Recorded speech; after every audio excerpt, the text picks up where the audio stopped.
Hey, folks, welcome to Sweet 301, coming to you live from Pittsburgh, PA.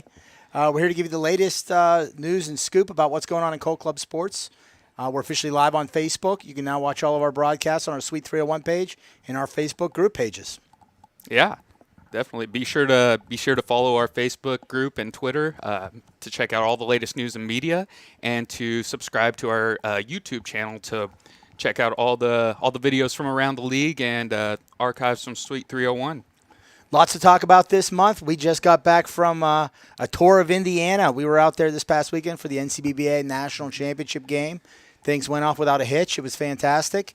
And I think we might as well, that's the hot item. Other than Tiger Woods winning the Masters, I think ECU winning the NCBBA title is the big news in the world of sports. So let's just jump right into some NCBBA action. So let's get to the national championship, and we are going to be joined here with ECU club basketball president and national champion now, Justin Thompson, here in a second. But let's talk a little. Let's run through the national championship a little bit. Obviously, an 8-team tournament. We had the opening round. Pitt comes out. Well, let's start with game one. Game one: UMass Lowell 4 seed, ECU 5 seed. UMass Lowell gave ECU all they could handle. Took them to the brink. ECU comes out on top 79-77.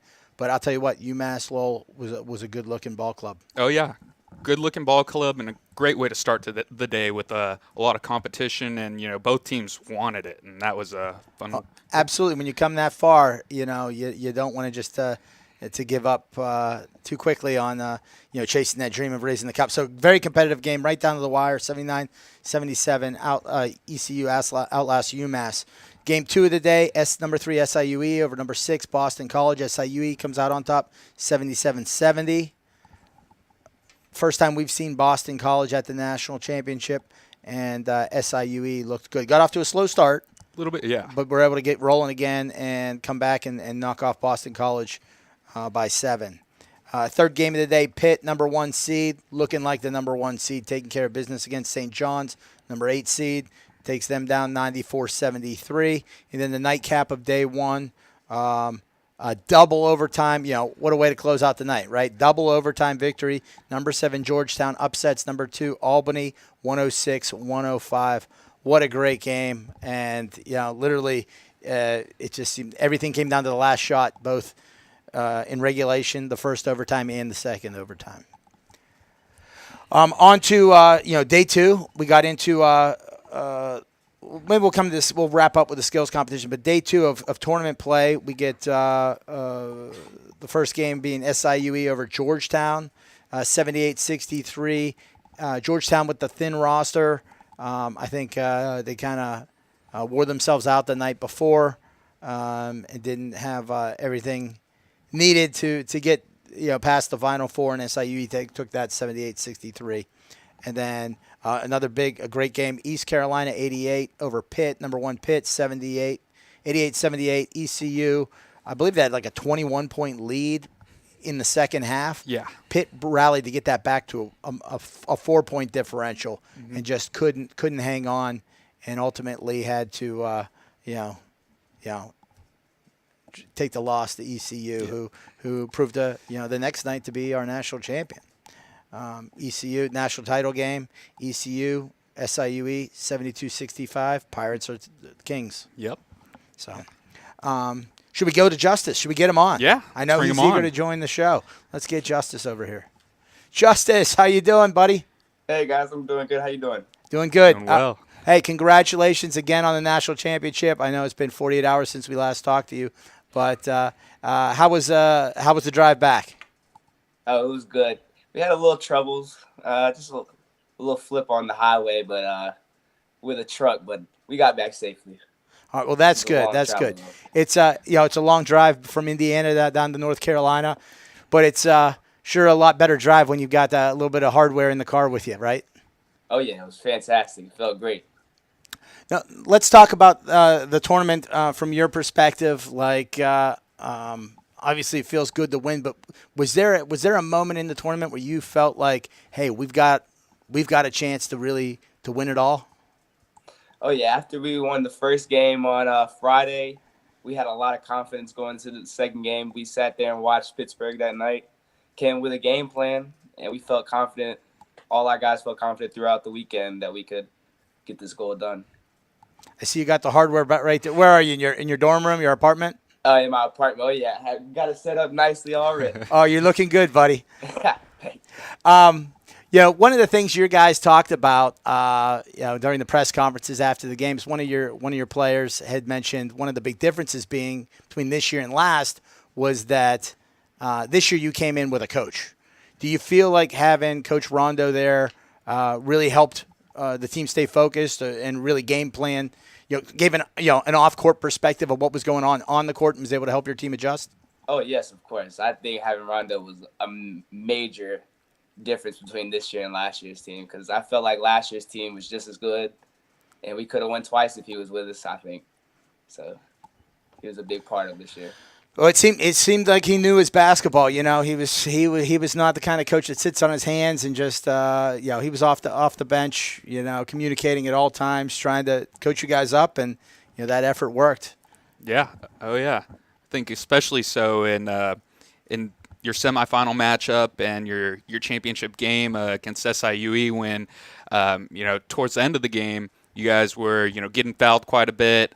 Both teams, you had a sizable lead at one point, and then they started to crawl back into it, but you guys were obviously able to prevail.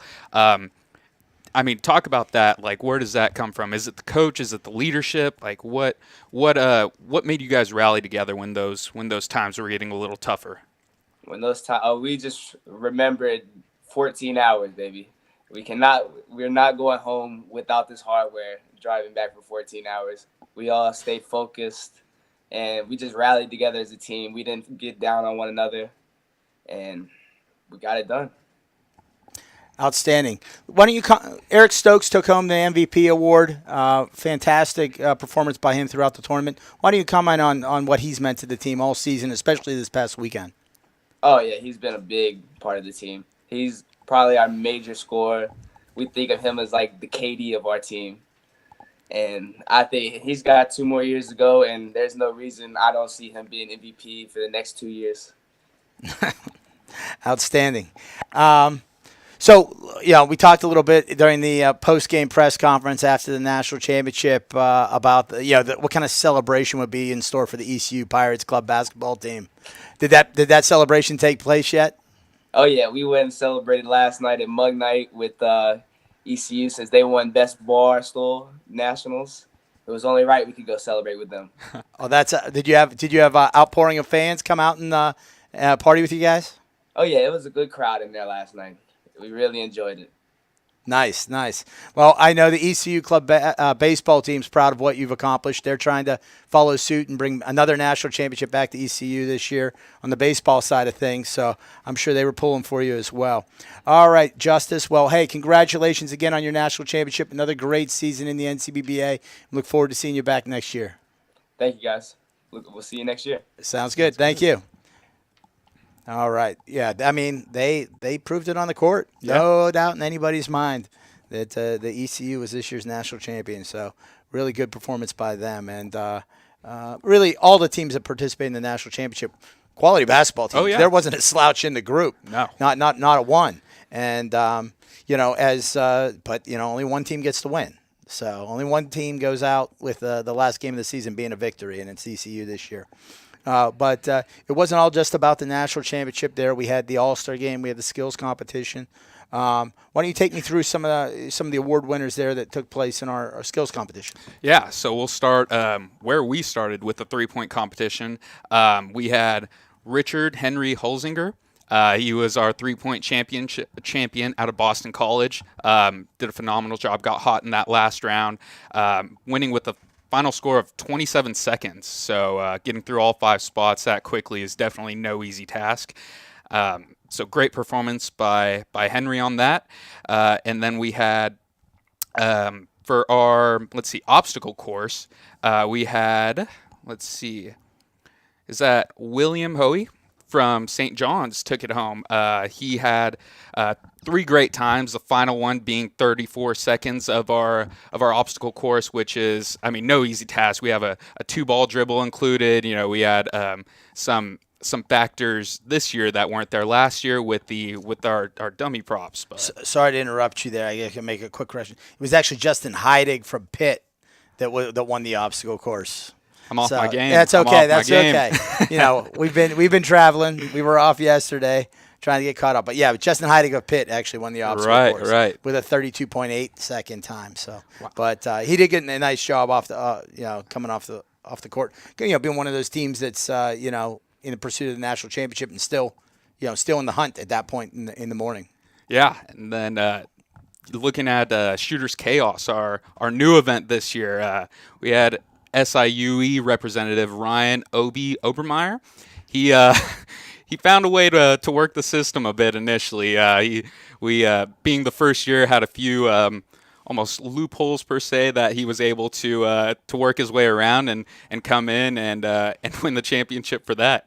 Hey, tip your hat to Obi. I mean, he's a smart kid, obviously. He read the rules. He studied up on them.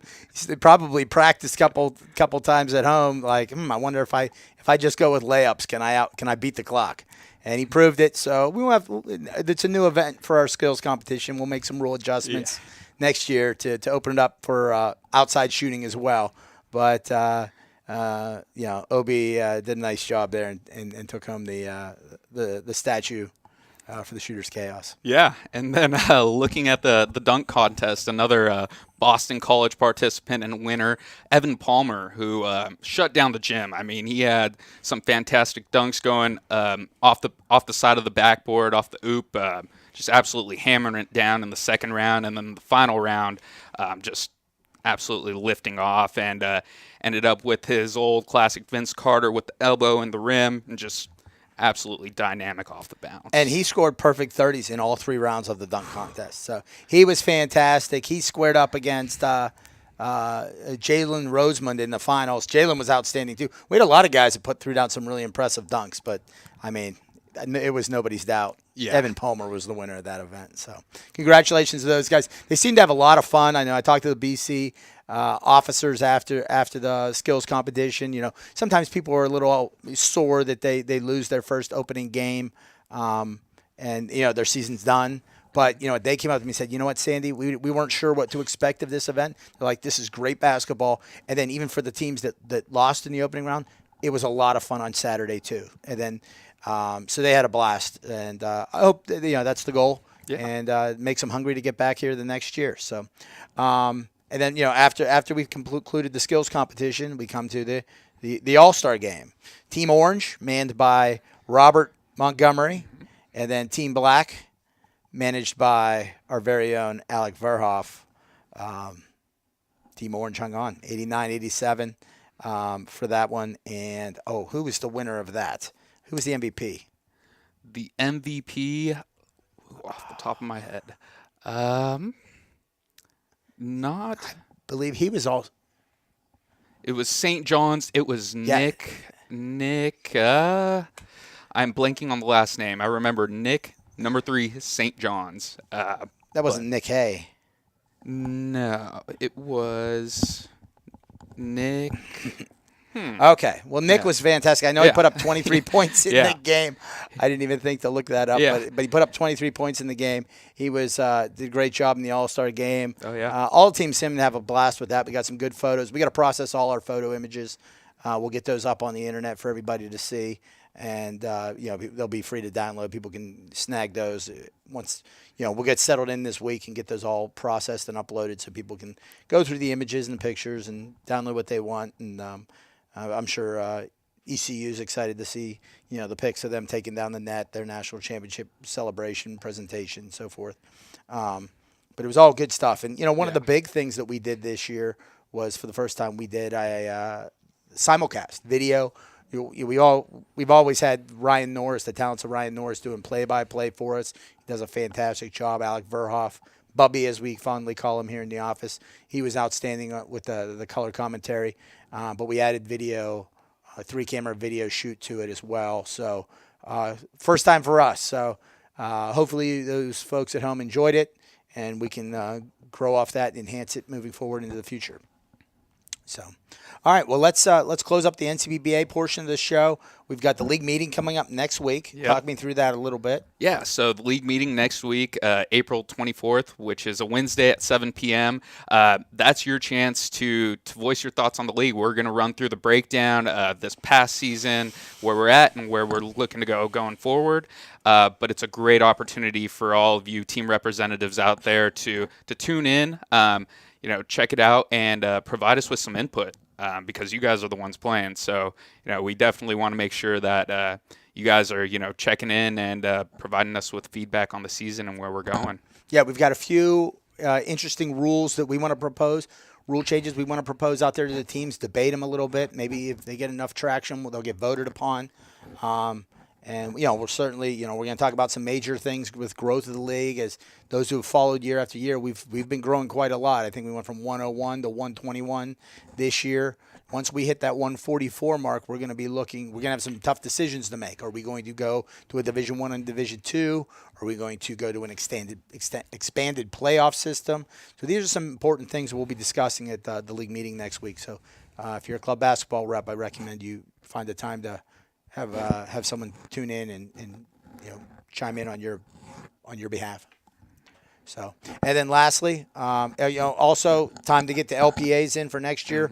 Register, secure your spot in the league for next year. Get your league participation agreements signed and emailed over to Zach.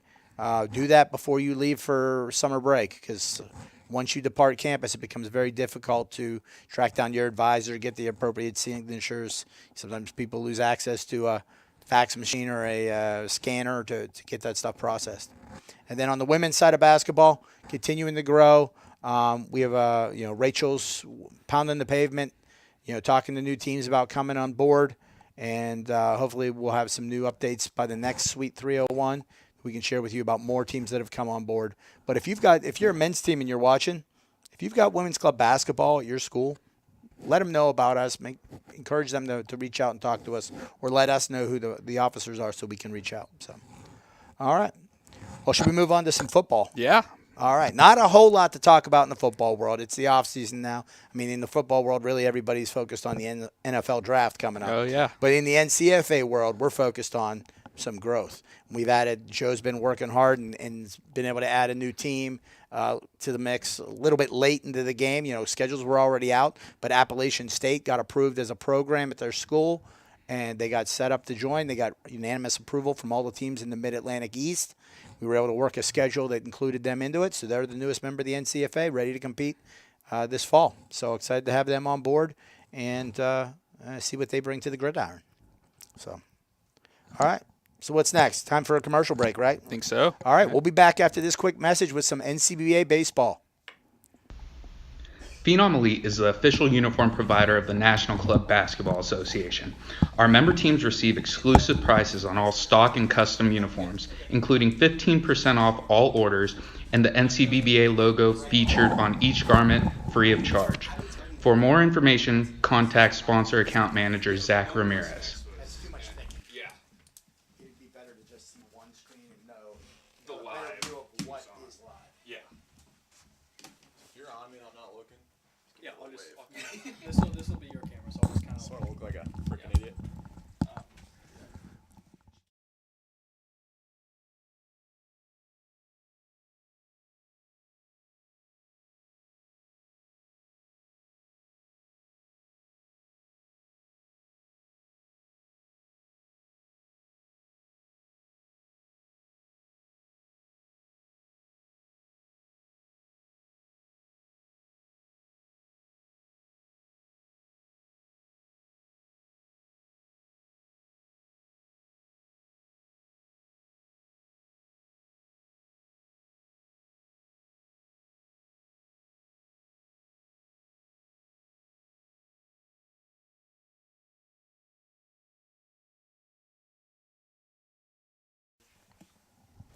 Hey, welcome back. It's time to talk some NCBA, National Club Baseball Association stuff. We're sitting in here for Christian Smith. He's got the day off today. So Yep. I'm Eric. I'm Garrett.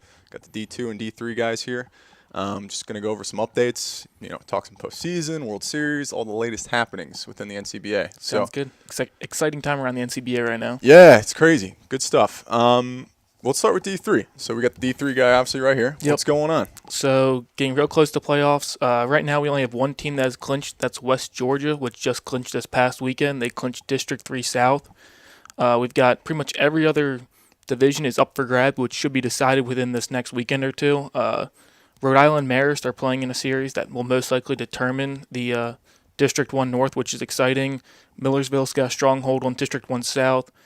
And then kind of everything else is just wide open, which with 1 to 2 series left, we'll see how it goes and plays out. But other than that, things are exciting. They're rolling, and hopefully have postseason coming up here soon. What do we got? District playoffs in 2.5 weeks. First weekend of May, yeah. 2.5 weeks. Yeah. I imagine this coming weekend maybe some more teams will clinch. Yeah.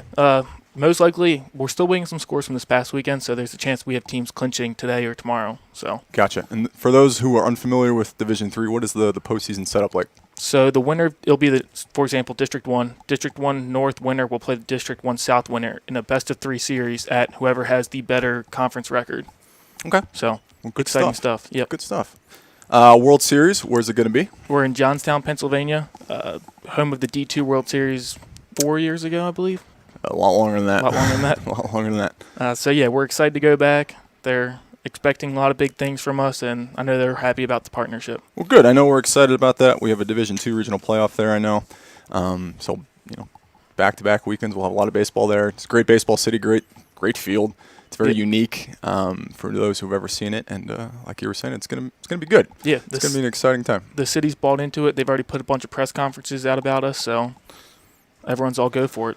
Well, good. Is that everything you got for D3? Yeah, I'll do one more. And we want to formally announce the 6 new teams so far that have joined Division 3. We have UMass Lowell, Southern New Hampshire, Stony Brook, Auburn, Dickinson College, and Mary Baldwin. There's 6 teams I've already signed on. They'll be in Division 3 for this next year, and we're still in the process of adding more teams, but wanted to officially announce them and welcome them. That's exciting. I know there's a lot of interest going on around the league. You, Christian, and I always get emails from teams about, what do I do to need to start? How do I go about the process? And this time of year is pretty heavy for that interest, just because you get those teams emailing us all the time, and they want to prepare before they go back to school. So I imagine next month we'll have even more teams for you to look out for. So that's the goal. So just stay tuned to the Facebook page. That's where we make all the announcements, as well as the NCBA website. Good stuff. All right, let's transition to D2. So we've had some more teams clinch this past week, and I got a list right here. Just run through it real quick. In the Chesapeake region, Temple clinched the North Conference. James Madison clinched the South Conference. Over in the Dixie, we have all 3 teams clinched. Western Carolina clinched the Central. High Point clinched the North, and Florida clinched the South. Over in the New Penn, West Virginia clinched the South. In the Northern Plains, Ohio State clinched the East. The Pacific, Stanford clinched the North. And in the Rocky Lone Star, Air Force clinched the Central. So it's exciting from our aspect because we got a lot of new teams clinching. So that's exciting for them. New teams is never a bad thing. And kind of like in the Division 3 front, we'll have more teams clinching this coming weekend too. So be on the lookout from the website. We're constantly posting updates, teams who clinch. Hit that regional playoff tab up there. You can see all the information regarding every single regional playoff, where they're going to be. And, when the time comes, we'll have all the brackets up there. You can follow along. We'll update all the scores as they happen. So that's the big news on the Division 2 front. Obviously, if anybody has any questions, email me, call me. We'll get it to you. Sounds good. So, how about polls? How are the polls looking? Polls. Did you get a copy as well? So you can kind of. I just had the D1 one. Okay. Well, you could share if you'd like. This past one came out last Thursday. Ohio State is on top. I believe it's their 5th straight one. Obviously, they just clinched 2, so they're having a very good year. Shout out to Chad Lowe.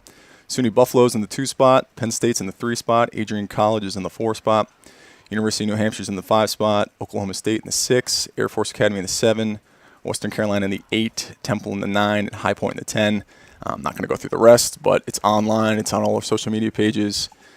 Check it out. It's exciting. Creates a buzz. I know there's a lot of people talking about it online, so check it out. It's all over the place. It's all great to hear, and lots of teams moving up. Yeah, it's exciting this part of the year because you see, as teams clinch, they obviously move up. As teams get eliminated, they move down. So there's a lot of movement this time of year, and it's exciting. Yeah, lots of great things. But how about World Series and regionals? How's that going at So the World D2 Series, we're going back to JC Ballpark, Pittsburgh, Kansas. It'll be the 5th straight year. We're excited. A lot of great sponsors on board, which we'll release soon. But yeah, it's our 5th year there, so we know what to expect. We know how to make it bigger and better. The city knows how to, put the show on for us, and they do a great job giving us all the resources possible to make it that big of a deal for our team. So it's exciting. Check out the World Series page too while you're out. We'll give a shout out to that. You can find out all the information about brackets, information, lodging, anything and everything. So. Yeah, I remember it last year, and just the city seems to love us down there, and players definitely enjoyed the experience. So. Yeah, it's a small college town, so a lot of people are not familiar with Pittsburgh, Kansas. Pittsburgh State, who actually was the runner-up to our World Series last year. So it's a small college town. There's things to do, bars, restaurants, attractions, and stuff like that. So it's fun. It'll be here before we know it, so it's kind of scary to think about. Yeah, May's just a blink away. Yep, exactly. So that's on the D2 front. D1, like we were saying, Christian's not here. But I believe the only clinching team, to our knowledge, is Florida State. I know the scores haven't been all updated from this past weekend, so be on the lookout for that. Same idea with him. He posts all the updates and all the clinching teams and that good stuff. So just be on the lookout for the website, Facebook, Twitter, all that good stuff, and you can check out all the updates there. Sounds good. Is that it? Is that all we got? You want to talk spring training real quick? Should we run through the D1 poll? Oh, D1 poll. Yeah, let's do it. So we got ECU coming in at number 1. I think they've been on top pretty much 90% of the season so far. Oregon at 2, A&M at 3, Florida State at 4, Penn State at 5, Maryland at 6, Drexel at 7, Arizona State at 8, Iowa at 9, and Ohio State wrapping up the top 10. And that's the same. That's all over the NCBA page and Facebook if you guys want to see the rest of the list, who's moving what. So it'll also be released on this Thursday. The latest poll will be coming out. So be sure to check it out because already from looking at the records, I'm sure there's going to be a huge shakeup in the top 20 poll. Yeah, and as you mentioned, the big thing of note is the new one comes out this Thursday. So be on the lookout for that. Social media, Facebook, all that good stuff. You did make some notes, I saw, on some teams that stand out. Yeah, so one big standout for me is University of Iowa. They're 9 right now. They have a 23-2 record. They've played 25 games this year. That's impressive. Those guys in Iowa somehow can find a way to play. Good for them. But yeah, that's one interesting note. UCLA and Santa Barbara are 10-1 and 9-1. That's going to be a fun battle towards the end. And then A&M's got 22 games. They're at 19-3 right now. So it's going to be a big shakeup in the top 20, I feel, this week. Yeah, it's exciting to see. And like we were saying earlier, as these teams clinch and they get closer and higher up in the standings, teams drop. A lot of shuffling going on. So be sure to check in on Thursday. Yeah, exactly. But yeah, we'll jump to spring training now. So Tracy kind of wrapped it all up last month when she was live on set. Oh no, she was at spring training. At spring training, live. Yeah. So that was a unique experience for her, I'm Yeah. sure. But pretty much everything's been the same. We all wrapped up shortly after that. The 2 events out west in Mesquite and Henderson were big success. Teams loved it. Seemed to be growing each year, so we're excited for next year to see the growth kind of expand even more so. And same with Tampa. So just stick tuned. We're probably going to be starting doing that stuff over the summer. And, anyone that's interested, reach out to myself or Tracy, and we can tell you all about spring training and what to expect for next year. So. Well said. Noted.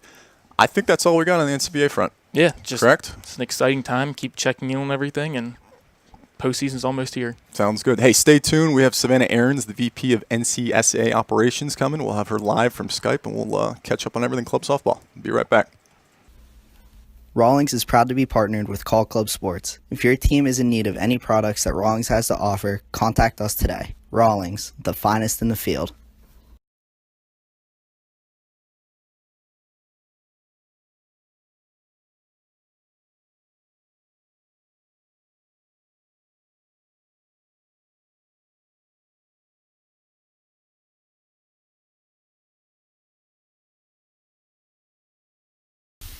The game is the official headwear sponsor of Cole Club Sports. They offer an early order discount to all of our leagues on top of their already low prices. Go to thegameheadwear.com and check out their wide selection of on-the-field hats, off-the-field boonies, beanies, and visors. Contact Felicia Battaglia at coleclubsports.com for all of your headwear needs.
What are we doing?